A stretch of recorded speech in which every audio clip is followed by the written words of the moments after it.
Bueno, entrando en el tema que nos ocupa y siendo ahora un culto de Santa Cena, imagínense ya es junio, ¿sí? Estamos terminando la primera mitad del año ya con este mes. El tiempo es demasiado rápido para a veces cumplir nuestras obligaciones, a veces vivimos alcanzados, siempre estamos, que nos levantamos más temprano, nos acostamos más tarde, estamos cansados y muchas veces no logramos hacer lo que tenemos que hacer.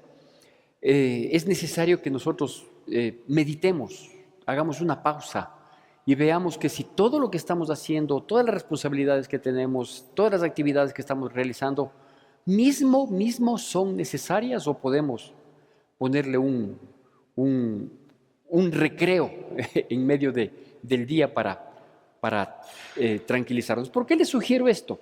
Porque espiritualmente también es necesario que nosotros de cuando en cuando hagamos una pausa y pensar y meditar y revisar y darnos una miradita introspectiva para analizar y ver cómo estamos yendo.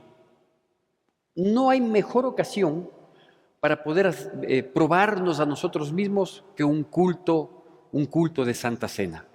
Y entre esas cosas me llamaba la atención, por ejemplo, que la Santa Cena o la institución de la Santa Cena, obviamente fue aquella última cena, ¿sí? Antes de que Cristo cumpliera el plan redentor, resucite, ascienda a los cielos y esté a la diestra del Padre, antes de que este glorioso evento suceda, pues la cena fue constituida, digo, en momentos, minutitos antes de que culmine ese plan redentor. Y decía, me parece curioso, que después de esto, ninguno de los apóstoles, ninguno de los discípulos que estuvieron con Cristo en la cena del Señor, motivaran al pueblo para permanecer con este evento, que hoy es un mandamiento, la cena del Señor, es un mandamiento para la iglesia. Y más bien fue Pablo, que no estuvo en la última cena, para aquel entonces él era un asiduo perseguidor de la iglesia, fue Pablo quien luego comenta, ¿sí? Y lo hace a una sola iglesia. ¿Sí? Les comenta, les redarguye, les instruye, les guía respecto de la cena del Señor. Es ahí en donde inclusive en algunas Biblias que tienen algunos titulitos que de hecho nos ayudan para el mejor entendimiento de la palabra, dice ahí institución de la Santa Cena, ¿no? Y digo, me llama la atención que Pablo, habiendo escrito a todas las iglesias que él había fundado, habiendo escrito a todos los esparcidos, entre esos los que estaban en Roma, solo a la iglesia de Corinto, le recuerda, ¿sí? Si bien es cierto, le exhorta también, pero le recuerda el tener esta costumbre, esta sana costumbre de cenar. Ahora, la iglesia de Corinto atravesaba una crisis espiritual extremadamente grave, pero quizás las palabras de extremadamente grave terminen siendo escasas para lo que verdaderamente estaba pasando.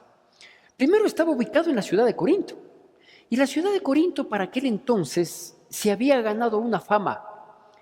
La ciudad de Corinto, en su gran prosperidad económica, mezclada con la terrible condición inmoral, principalmente en el área sexual, estoy hablando de la ciudad de Corinto, ¿sí? Era una ciudad muy próspera económicamente, pero a su vez era una ciudad muy inmoral y principalmente en el ámbito sexual. Y esta ciudad se había dado a conocer, había adquirido tanta fama en este sentido, que en aquel entonces, por ejemplo, a todos los visitantes turistas que llegaban a la ciudad de Corinto y permanecían un tiempo, prontamente se contagiaban de este comportamiento. Prontamente caían en las inmoralidades y se deleitaban en esas inmoralidades. A ese contagio, a esa contaminación, se le llamó lo que hoy, traducido a nuestro lenguaje, se diría corintizar. Entonces llegaba un extranjero a la ciudad de Corinto, ¿sí? O un grupo de extranjeros, rápidamente, hombres y mujeres, rápidamente se contagiaban de la inmoralidad sexual, entonces las personas habían sido corintizadas, así se conocía. Son datos históricos que permiten a veces ilustrar un poquito más la situación. El problema, ¿sabe cuál era? Que esta corintización, este contagio del comportamiento pecaminoso de Corinto, pasó a la iglesia. Y la iglesia también comenzó a corintizarse. En vez de santificarse, la iglesia comenzó a corintizarse. Y el problema no era solo ese, que de por sí ya es terrible, por eso le digo, una gran crisis espiritual atravesaba la iglesia.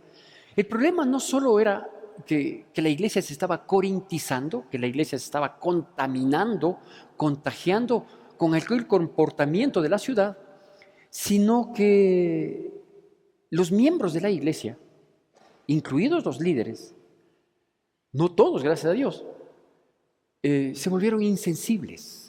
Es decir, comenzó a haber una aceptabilidad del comportamiento de la iglesia, obviamente basado en una realidad. Dicho de otro modo, más o menos lo que hoy a veces los cristianos, espero que no nosotros, ¿no? Pero que a veces los cristianos solemos decir, ¿no es cierto? Comienzan a cometer errores, comienzan a cometer pecados los miembros de la iglesia. Comenzamos a cometer pecados para que no haya ofensas. Comenzamos a cometer pecados los seres humanos, los de la iglesia, y nos justificamos diciendo, es que así está el mundo. Entonces, si hoy nuestros jóvenes tienen relaciones sexuales con sus novios, con sus novias, si hoy tienen jueguitos peligrosos en cuanto al sexo, es que así está el mundo. Entonces nos estamos corintizando, ¿sí? Si hoy los jóvenes se pegan unos tragos, a lo mejor no se emborrachan, a lo mejor no pierden el sentido, pero es parte de su vida social, es que así está el mundo, así está el mundo, ¿no? Si hoy gente en la iglesia comienza a prosperar, y ha sido en parte por la corrupción, no es que bestia, o sea, el caso que sale en la televisión no es, ¿no? A lo mejor no es un caso sonado, pero tiene más bien la gente, a veces, conociendo de dónde provienen esos recursos que le han traído, entre comillas, prosperidad, uno dice, amén, ¿no? El pueblo está prosperando, ¿sí? Y es que fue en parte con corrupción. Es que es el sistema. Es el sistema y no podemos salirnos del sistema. Y lo que se han de llevar otros, que se lleve el hermanito o la hermanita en Cristo. Todo esto, y así podríamos enumerar un poco de situaciones, son las que afectaban a la iglesia de Corinto, que se había jactado de su pecado y corintizaba a los visitantes, pues también corintizó a la iglesia. Permítame un poquito demostrarle lo que le digo, ¿no? Demostrarle, no es una opinión personal, no es historia secular, ¿no? Lo de corintizar sí fue una historia secular, eso me enteré por otros medios. Y le voy a ir dando lectura. Si usted quiere, sígalo, y si no, solo en la parte de nuestra porción oficial. Pero esto inclusive va a salir en pantalla, estos versículos. En 1 Corintios capítulo 1, el versículo 10 dice así, siempre con atención y reverencia a la palabra de Dios.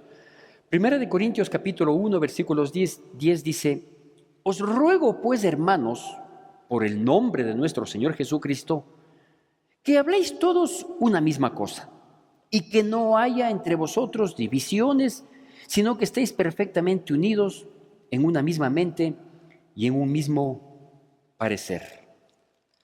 Una paginita más adelante, en el capítulo 3, el versículo 3 dice así, 1 Corintios 3:3, porque aún sois carnales Pues habiendo entre vosotros celos, contiendas y disensiones, ¿no sois carnales y andáis como hombres? Va subiendo la situación crítica. Capítulo 5, versículo 1, dice: de cierto se oye que hay entre vosotros fornicación, y tal fornicación cual ni aún se nombra entre los gentiles, tanto que alguno tiene la mujer de su padre. Y ahora sí le pido por favor que me siga en estos versículos finales del capítulo 6, del versículo 7 al versículo 11.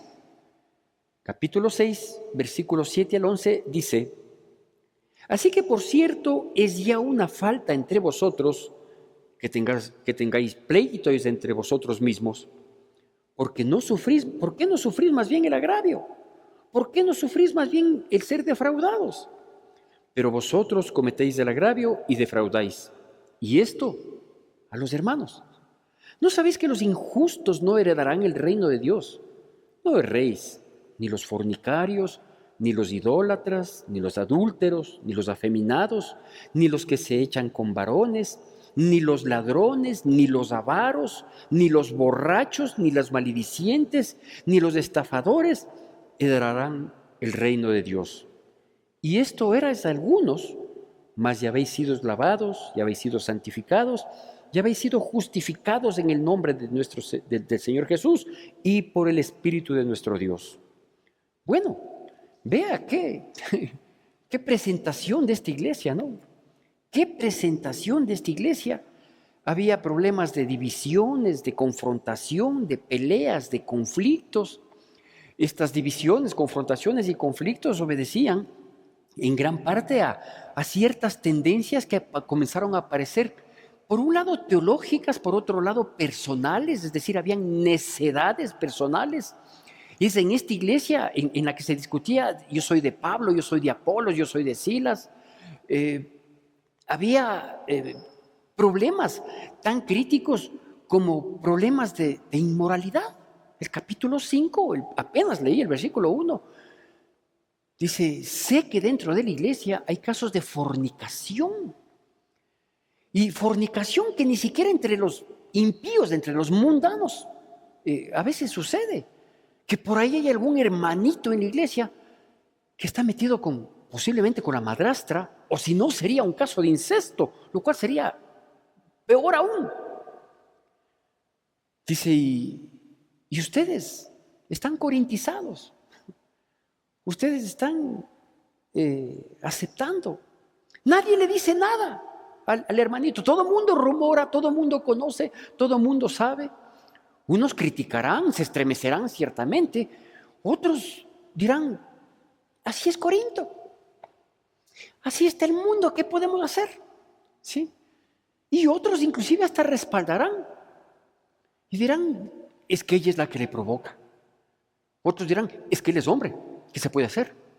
Otros dirán: es que se aman. Corintizados, buscando justificativos, buscando explicaciones, tratando de disminuir la gravedad del pecado, porque al pecado no se le llama pecado. Es terrible, ¿no? Y yo me ponía a pensar en Pablo.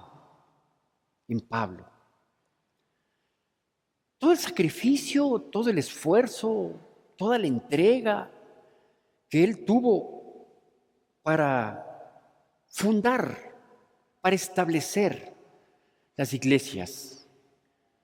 Y de pronto ver que el propósito de una iglesia se vea opacado, olvidado, enterrado hasta cierto punto.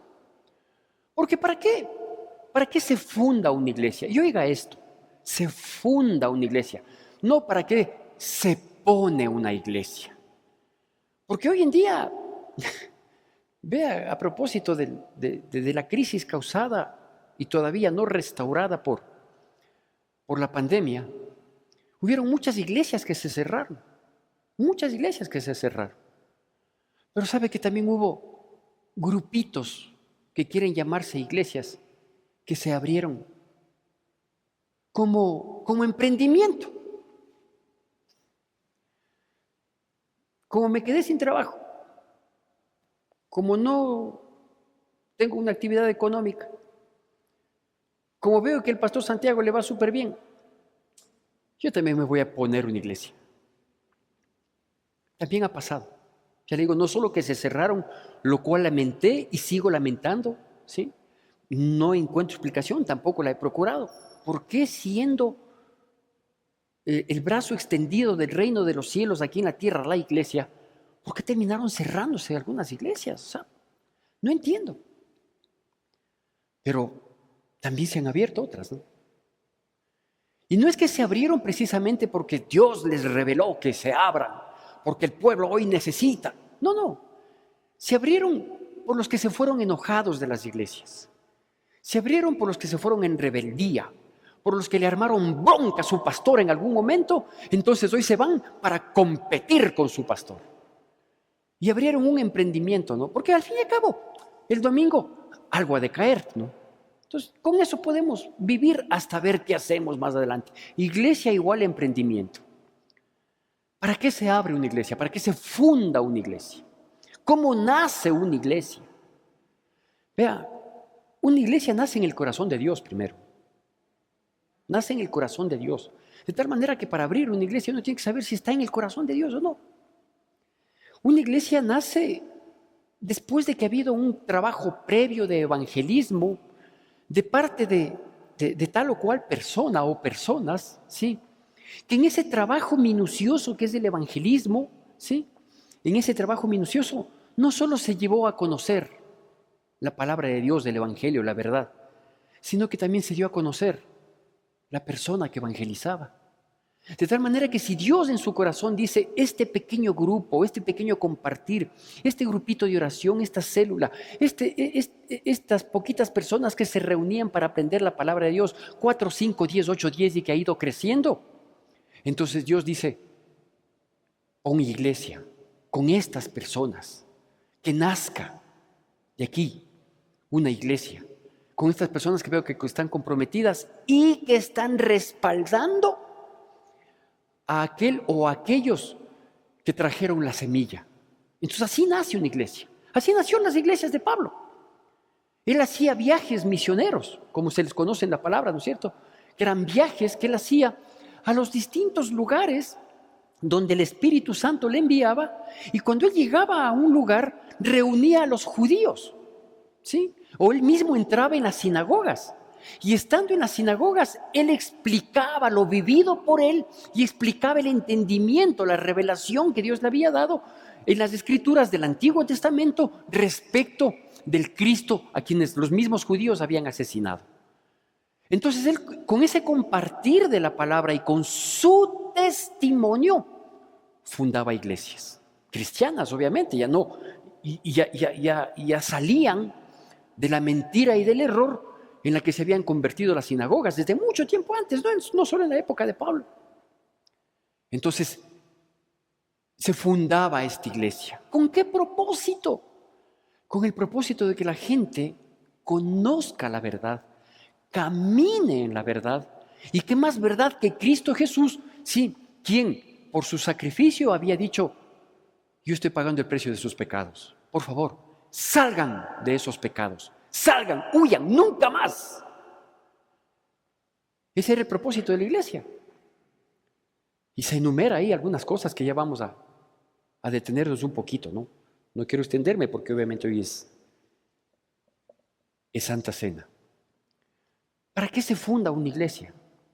Para que las personas que comenzamos a acudir y a perseverar en la iglesia, sí, vayamos saliendo del reino de las tinieblas. ¿Qué es el mundo, pues? El mundo es el reino de las tinieblas. Y nos vayamos enfocando, apuntando hacia el reino de Dios. Ahora, si vamos en pos del reino de Dios o vamos en pos del reino de las tinieblas, ¿hacia dónde estamos apuntando? Yo no sé, eso lo conoce cada uno. Así que yo me permití llamarle a esta prédica así, apuntando al reino. Hubiera querido ponerle el nombre apuntando al reino de Dios, pero yo no sé cuáles son las actitudes. Ellos no estaban apuntando al reino de Dios. Ellos seguían enfocados, apuntando y caminando en pos del reino de las tinieblas, del reino de Satanás, del reino del pecado, de la inmundicia, de la podredumbre del comportamiento humano. Por eso digo, me toca dejar ahí, apuntando al reino. Y usted sabrá y yo sabré hacia qué reino estamos apuntando. ¿Sí? ¿Por qué? Porque ¿qué es un reino? ¿Qué es un reino? Esta definición no la da el diccionario de la Real Academia de la Lengua. Esta definición es una consecuencia de lo que nosotros debemos entender como reino. Yo vi en el diccionario, y en realidad el concepto del diccionario apunta más a respaldar los reinados humanos que hay hoy. Creo que hay 8 o 12 reinados ahora, ¿no? Que el rey de España, la reina de Inglaterra, que recién le hicieron un homenaje por los 70 años de reinado y todo. Pero ya va a ver la gran diferencia entre un reino humano, al menos en el concepto, y el verdadero reino. Oiga esto, ¿sí? El concepto de un reino. Es una esfera total, es una esfera de total control de un soberano, donde su voluntad es respetada y cumplida. Le repito, reino es una esfera de total control de un soberano, donde su voluntad es respetada y cumplida. Le voy a repetir una tercera vez por las personas que toman nota. ¿Sí? Reino es una esfera de total control de un soberano, donde su voluntad es respetada y cumplida. Cuando usted y yo no orábamos, sino que rezábamos, ¿sí? Solíamos mencionar esto, a lo mejor no con el entendimiento que vamos teniendo, pero solíamos mencionar esto en nuestro rezo del Padre Nuestro, ¿sí? Y reitero, no es oración, es un rezo. Es decir, la diferencia entre lo uno y lo otro es que la oración es una espontaneidad en lo que uno le dice a Dios, ¿sí? El rezo es una mera repetición, ¿sí? Entonces ahí se decía, no, que queremos que se haga tu voluntad, así como en el cielo, también en la tierra. ¿Por qué decíamos eso? ¿Por qué dice eso la palabra? Porque lo que hacíamos es repetir sin conciencia todo lo que decía la palabra. Porque entendemos que en el cielo sí se maneja un reino. Es decir, el cielo es una esfera en donde el soberano Dios tiene el control de todo y su voluntad perfecta se la respeta y se la cumple. Eso es lo que sucede en el cielo actualmente, ¿no es cierto? Y siempre. Y aquel que no respeta y no la cumple es desechado, como conocemos también en la palabra de Dios que sucedió en algún momento. Entonces, si nosotros reconocemos que en el reino de los cielos hay un soberano que tiene el control de todo, que es Dios, y que su voluntad es respetada y cumplida al pie de la letra, cuando nosotros en nuestro rezo inconsciente le decimos a Dios, sí, que queremos que así como su voluntad se cumple en el cielo, también se cumple en la tierra, pues eso implica que nosotros, si queremos ser parte del reino de Dios aquí en la tierra, sí, nosotros no tenemos condición de opinar, simplemente tenemos que obedecer tal como dice, sea lo que sea y pase lo que pase. Dicho de otro modo, pasar a ser esclavos de Dios. Porque hay 2 características que yo quiero destacar de un reino, y aquí va a ver usted la gran diferencia, ¿no? Del reino humano con el reino de Dios. Que quienes viven bajo un reino estamos o están sometidos al cumplimiento de esa voluntad. Quienes viven bajo un reino están sometidos, o sea, esclavos, si es que quiere mejorar el término, a esa voluntad. Y el segundo aspecto de las tantas características que podríamos dar, voy a dar solo 2, es que a su vez los que están sometidos a ese reino reciben los cuidados, provisión y sustento necesarios para su deleite y satisfacción. ¿Sí? Qué diferente con un reino humano, ¿no? ¿Sí? El reino humano es el que recibe los deleites, es el que recibe la satisfacción, es el que recibe el reconocimiento, ¿sí? Y si sus súbditos tienen para comer o no, no es problema. Lo importante es que esté bien el rey y su familia y su corte. Acá no. Acá es muy diferente.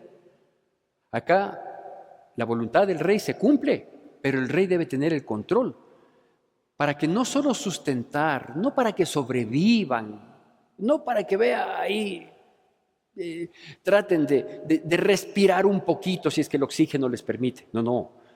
Por un lado, al rey uno se somete totalmente a su voluntad, se vuelve esclavo de su voluntad, porque como rey es el soberano y él tiene el control de todo y su voluntad se cumple. Entonces, si él tiene semejante potestad, pues esa potestad permite que sus súbditos, los que están sometidos a ese reino, sí, también estén sostenidos, sustentados, cuidados, protegidos, totalmente satisfechos y deleitándose en la presencia de su rey. Yo pregunto, todos estos reyes humanos, estas monarquías, están preocupadas de sus súbditos, de su pueblo, para que ellos estén totalmente satisfechos, sus necesidades. No, a ellos les importa un pepino, ¿ve? Les importa un pepino a ellos. Si es que comen o no comen, ellos lo que les importa es que del presupuesto del Estado, de los tontos que pagamos nuestros impuestos, entonces que del presupuesto del Estado se asigne el presupuesto para que ellos vivan como reyes. ¿Sí? Pero acá con Dios la cosa es diferente.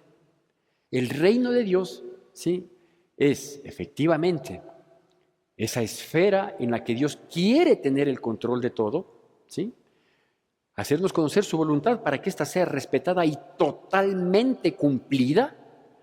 Pero Dios también dice, ve, yo no me voy a descuidar de ti. Yo te voy a proteger, te voy a sostener, te voy a sustentar, te voy a dar vida en abundancia para que tú estés satisfecho y te deleites en mi presencia. Pregunto, ¿vivimos esa condición? No, ¿por qué? Porque no hemos hecho de Dios un rey.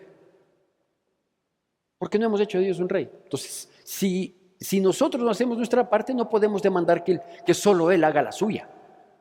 Es más, el precio Él ya lo pagó. Ya nos adquirió a nosotros por precio. Pero mire cómo es la iglesia, ¿no? Terrible. Terrible con la situación. Yo quiero detenerme un poquito precisamente en esta advertencia que menciona 1 de Corintios capítulo 6 del versículo 9 y 10. ¿Sí? Y dice así: ¿no sabéis que los injustos no heredarán el reino de Dios? Yo quiero heredar el reino de Dios, pues yo soy un hombre cristiano. Yo pertenezco a una iglesia, yo asisto a una iglesia, yo me congrego en una iglesia porque le estoy apuntando al reino de Dios, pues. Porque si vengo a la iglesia y no le apunto al reino de Dios, entonces estoy viniendo en vano, estoy caminando desorientado, no tengo norte. ¿Para qué vengo, en otros términos? Y aquí me dice que yo he sido llamado a heredar el reino de Dios. Dicho de otro modo, yo he sido llamado a disfrutar de sus privilegios y bondades, pero también a conocer su voluntad, a respetarla y a cumplirla. Porque si no, no hay cabida, pues. Dice, ¿o no sabes que los injustos no heredarán el reino de Dios? Y siendo los comportamientos posteriores en estos versículos 9 y 10, no una lista taxativa, no dejan de ser un gran ejemplo de lo que debemos tomar en consideración en nuestras vidas para saber si es que estamos o no en condición, mis queridos hermanos, de pertenecernos al reino de Dios. ¿Hacia dónde estamos apuntando, no? Esa es la pregunta, y le soy honesto, vea. Yo concluyo la preparación del tema que voy a predicar el día domingo, el sábado en la tarde. Sábado en la tarde, sábado en la nochecita, oro, ¿sí? Y trato de no contaminar mi mente, mi corazón con nada. De tal manera que después de que preparo la prédica y oro, no veo televisión. Bueno, nunca veo, pero prefiero no ver. Y le confieso esto.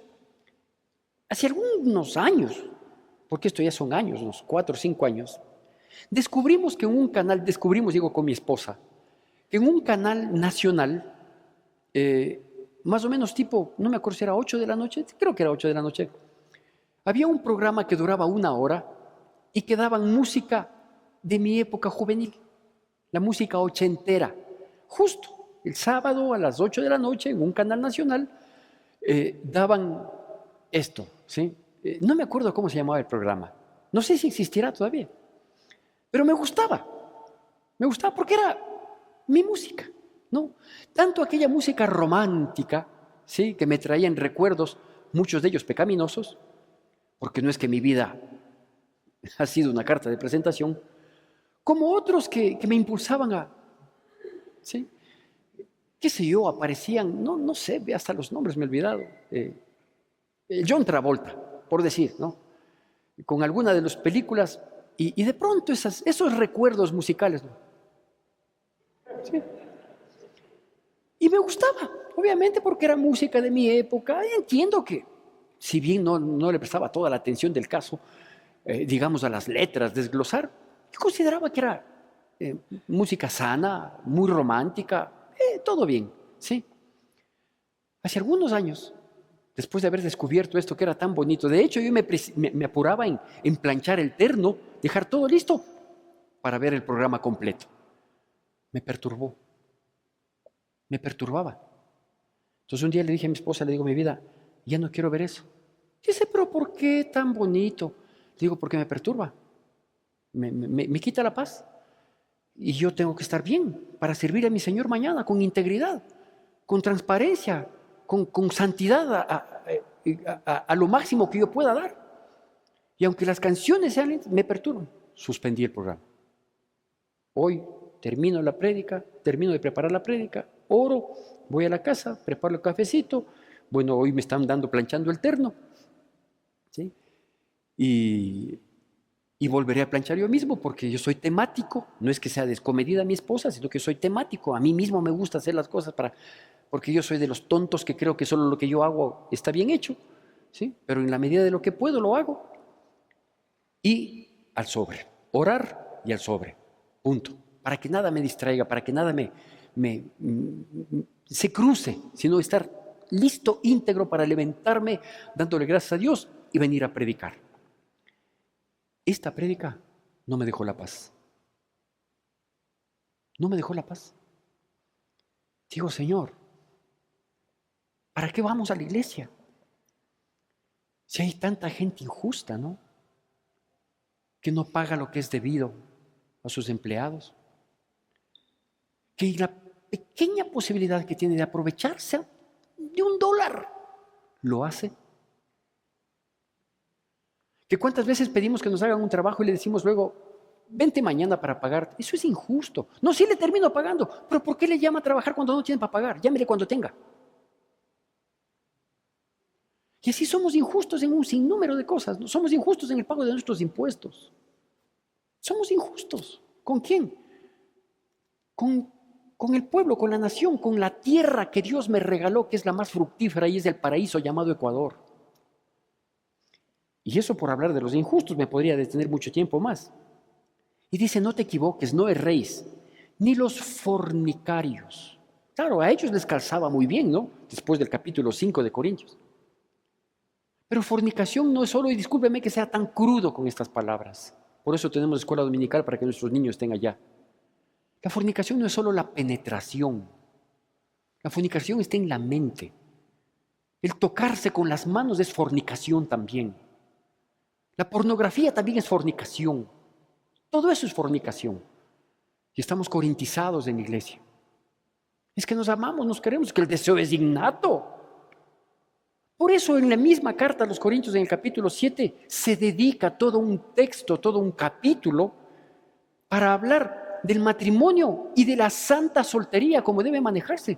Porque la soltería tiene que ser santa. No es que como yo soy soltero, como no tengo compromiso firmado con nadie, entonces yo puedo tener y besarme con todas las que se me crucen y acostarme con las que se me crucen y tocar todo lo que quiera, porque yo no tengo compromiso con nadie y a nadie le forzo, pastor. Te estás yendo al infierno, le estás apuntando al reino de las tinieblas.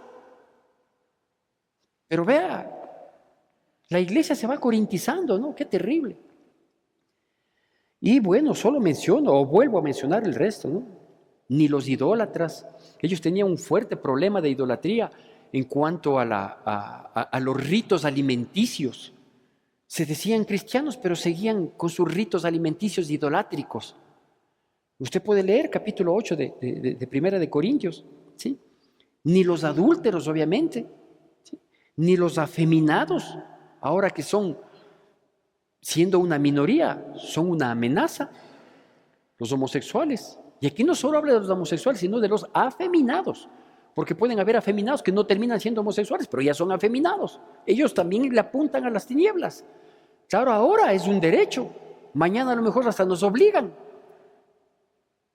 Pero aquí la palabra del Dios Todopoderoso me dice que no es así. Y si no es así, pues yo le creo a esto.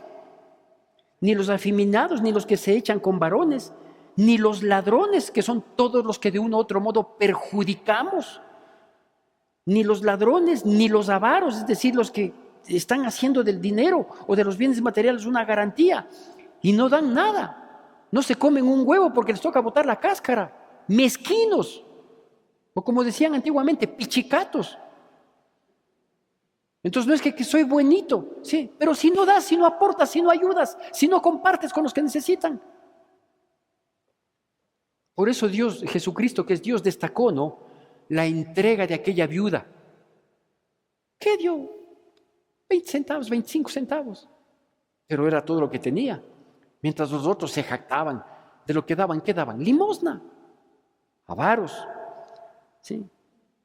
El avaro es el que antes de dar, primero pregunta, y si te doy, ¿qué vas a hacer con esto? ¿Y para qué? ¿Y el vuelto? ¿Y qué vas a hacer con esto? ¿Y me devuelves?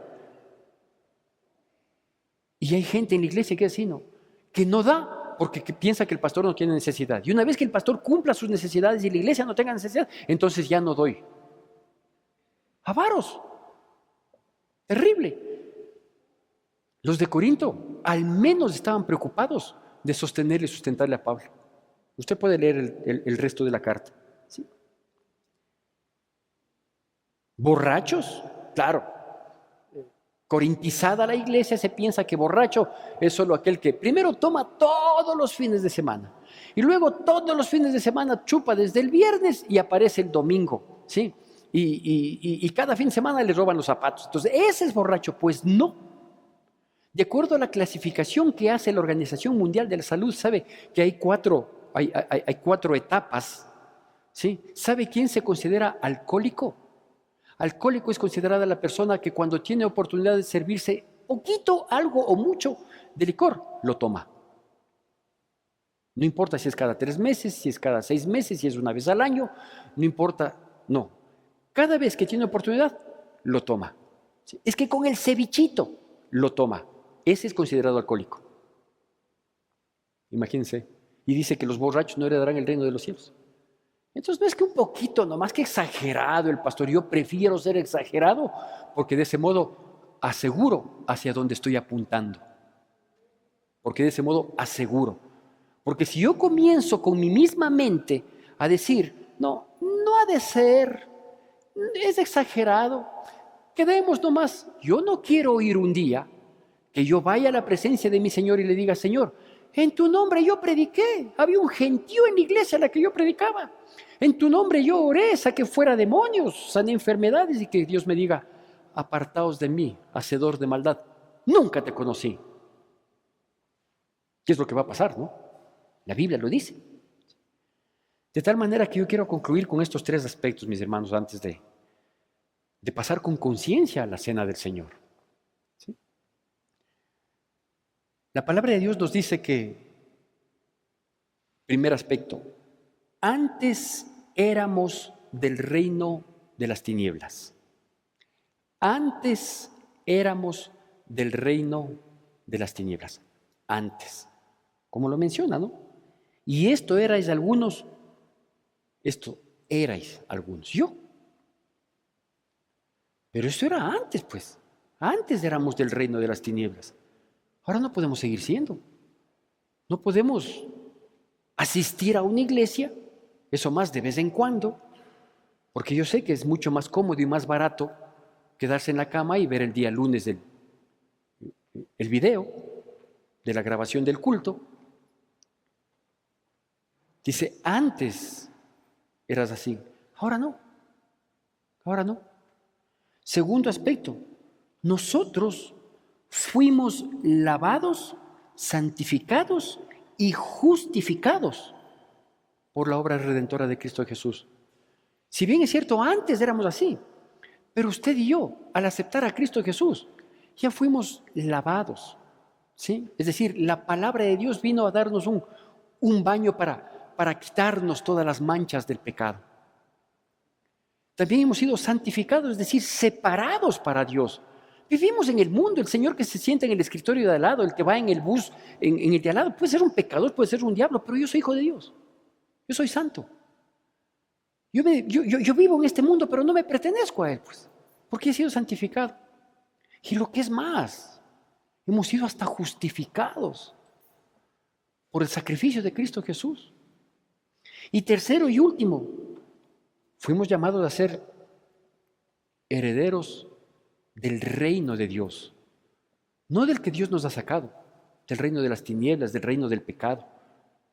Porque el reino del pecado también tiene situación similar, coincide plenamente con el concepto.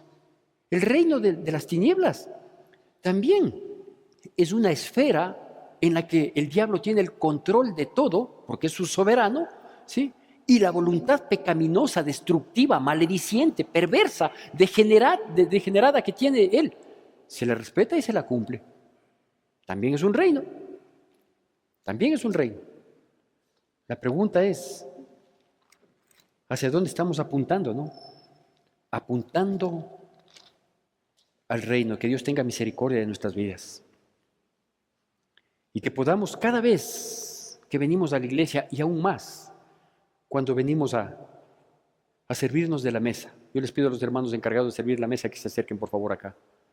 Cuando venimos a servirnos de la mesa, que vengamos con pleno entendimiento, ¿no? No se requiere un curso bíblico para entender que si estamos aquí y de pie, es porque hemos sido perdonados, porque alguien pagó el precio de nuestro pecado. Ese alguien fue Cristo Jesús. ¿Cómo? En la cruz del Calvario, siendo santo y sin mancha, aceptando el precio del pecado mío, de mi inmundicia, de mi corrupción, de mi inmoralidad, de mi injusticia. Lo pagó Cristo Jesús. Entonces yo no puedo venir el domingo de culto de Santa Cena, ¿sí?, a decir, pastor, ¿cuándo va a hacer bautizos para poder coger del pan y de la copa? No, no es eso. No es eso, por favor.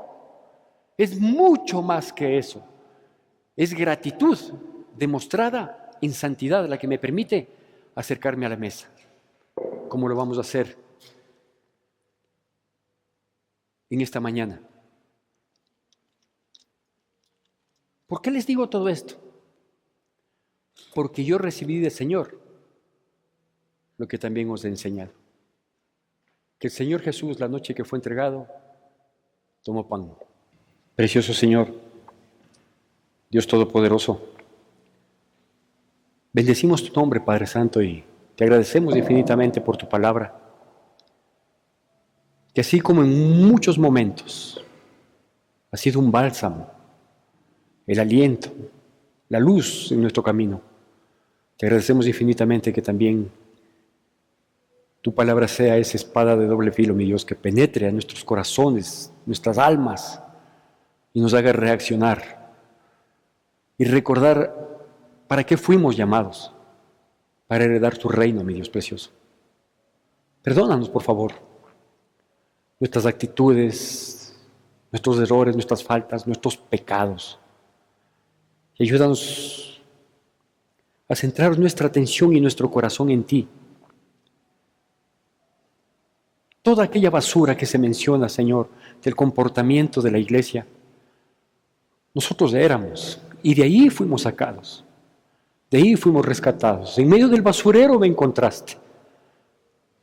No estuve en un altar para ser visible, estuve escondido en mi inmundicia, Señor. Ayúdanos para no volver a caer. Si vamos a ser esclavos, que sea de tu amor, mi Dios. Este pan que previamente fue troceado nos recuerda el pago del precio del sacrificio para rescatar nuestras vidas, mi Dios. Te damos gracias y bendecimos, Señor, por este trozo de pan que nos recuerda, nos simboliza y hasta nos exhorta, Señor, para que en esta hora podamos servirnos una vez más con inmensa gratitud por tanto amor, mi Dios. Y habiendo dado gracias, lo partió y dijo: tomad, comed, este es mi cuerpo que por vosotros es partido. Haced esto en memoria de mí. Podemos comer del pan. Bendito Señor, el contenido de esta copa es el fruto de la vida y simboliza la sangre que fuera derramada en el Calvario por tu Hijo, mi precioso Señor, que gota a gota iba limpiando mi vida del pecado, mi inmundicia, que gota a gota iba sumando un precio inalcanzable y que gota a gota va cuidando mi caminar, y que gota a gota fue firmando un pacto por el cual tú permaneces fiel a pesar de mí, Señor. Por eso bendigo el contenido de esta copa en la simbología de la sangre preciosa, maravillosa y poderosa de Cristo Jesús. Asimismo tomó también la copa después de haber cenado, diciendo: esta copa es el nuevo pacto en mi sangre, haced esto todas las veces que la bebieres en memoria de mí. Podemos tomar de la copa. Así pues, todas las veces que comamos este pan y bebamos de esta copa, la muerte del Señor anunciamos hasta su venida, precioso Dios. Gracias por este día, por habernos levantado en esta mañana, por haber inquietado nuestro corazón para llegar hasta tu casa. Que salgamos redargüidos, pero sobre todo con el firme propósito de enderezar la vida. Que reconozco hemos sido corintizados, mi Dios, pero ahora vamos a ser lavados, santificados y justificados una vez más por tu misericordia y tu favor. En el nombre precioso de Cristo Jesús. Amén, amén y amén. Que la gracia de nuestro Señor Jesucristo, el amor de Dios nuestro Padre, la comunión y consolación de su Santo Espíritu sea con todos y cada uno de nosotros, y el pueblo de Dios, que es el pueblo más feliz sobre la faz de la tierra, dice: amén. Te recordamos nuestras actividades. Reunión de aprendizaje bíblico el martes 7 de junio a las 7 de la noche. El jueves 9 de junio nuestro pastor nos compartirá un mensaje de reflexión y tendremos la reunión Sanando el Matrimonio y la reunión de universitarios y profesionales a las 7 de la noche. Madres unidas para orar todos los sábados a las 7 de la mañana.